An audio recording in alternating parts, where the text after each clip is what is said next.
Warning, this video contains spoilers for one of the greatest things ever created. The last thing I want to do is ruin it for you, so if you haven't seen Dr. Horrible's sing-along blog, stop this video now and go watch it. Please, I'm not even joking. You need to be able to experience this awesome ride for yourself. Seriously, it's streaming on Netflix. It's that easy. If, however, you have seen Dr. Horrible's sing-along blog and are fully prepared for what's about to go down, let us proceed. Dr. Horrible's sing-along blog is a dark subversion of the superhero genre that gives us a well-intentioned extremist for a villain and an arrogant jerk-jock for a hero. It was made during the writer's strike of 2007 by a small group of independent creatives helmed by Joss Whedon, and funded entirely by Whedon himself. After the strike ended, the production team decided to release the show anyway as 3 14-minute webisodes on drhorrible.com, and when it went live, the influx of viewers rushing to see it actually crashed the server. So, what makes this musical miniseries a must-see? Let's take a look. We start off with our villain, hero? Protagonist, Dr. Horrible, played by Neil Patrick Harris.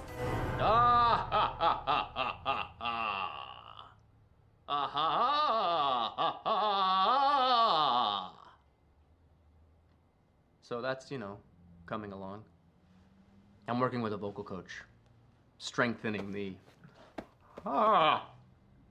And before we go any further, I'd just like to point out how impressive this opening shot is. Dr. Horrible opens on a good solid 2 to 3 minutes of just Horrible monologuing into the camera.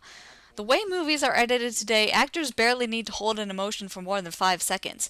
It makes me pine for the days of long cuts when actors could really show off what they were capable of. Neil Patrick Harris shines in this role, and nowhere is his talent more obvious than when he gets to sit down in front of the camera and address us one-on-one. And this kind of casual dialogue is one of the hardest things you can ask an actor to do. Being over the top is easy, but making something scripted look unrehearsed is not. And Dr. Horrible gives us not one, but 2 scenes like this, of Harris just being horrible, talking as if it's all off the cuff.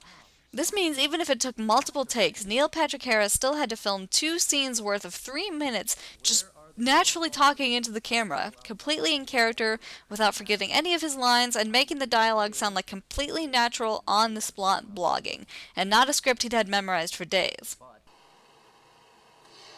Yeah, I don't think I'll be able to come up with anything bad to say about this.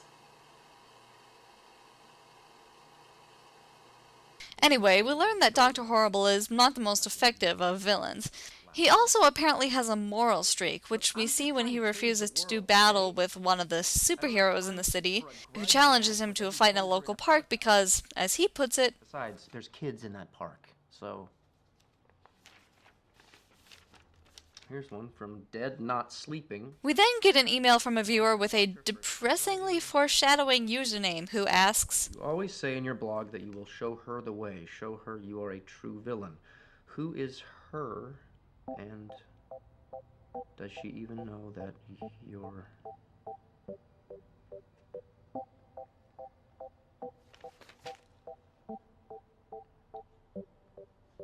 Oh, did I mention that this is a musical? Laundry day, see you there. It seems that in the guise of his mild-mannered alter ego Billy, Dr. Horrible has a crush on the girl next door, a red-headed patron of the same laundromat Horrible frequents. My Freeze Ray is a cute, up-tempo pop song, and if you're not prepared for what's to come, it may just lead you into a false sense of security in terms of tone. With my freeze ray, I will stop. Hey, Doc. Moist! My evil moisture buddy. Anyway, before Horrible can finish, he's interrupted by Howard, bringing him his mail. Hey, didn't you go on a date last night? Conflict Diamond told me you were doubling with Bait and Switch. Yeah, Yeah? it was alright. I kind of thought I was supposed to end up with bait, but... I hear you. Did I mention that I love the humor in this? It's so subtle, it's easy to miss if you're not paying attention. But the nice thing about that is it encourages multiple watches so you can catch everything. Even now I'm finding things I never noticed before. Horrible bemoans his own dating woes, but he's distracted by a letter from the evil League of Evil. Bad horse, bad horse, bad horse, bad horse. He rides across the nation, the thoroughbred of sin. He got the application that you just sent in. It needs evaluation, so let the games begin. A heinous crime, a show of force, a murder would be nice, of course. Hi-yo, Silver, side bad horse. Okay, that's it. I want a trio of cowboys singing me all my mail from now on. Moist is worried that it's not a yes, but Horrible insists the timing is perfect.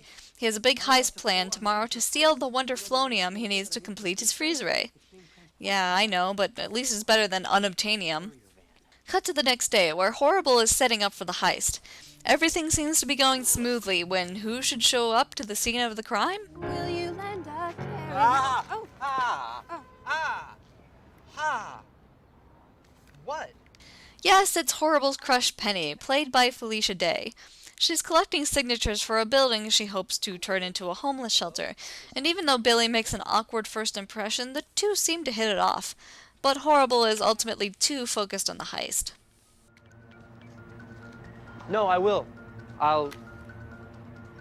She talked to me. Why did she talk to me now? Maybe I should... And as that moment of hesitation will no doubt later leave viewers wondering what if, Dr. Horrible steals his resolve. All that matters, taking matters into your own hands. But he's interrupted from what would have been an awesome solo by the introduction of our hero, antagonist, Captain Hammer, played by Nathan Fillion. Here to see, just in and a danger in the middle of it, me. Yes, Captain Hammer's here, hair blowing in the breeze. The day needs my saving expertise.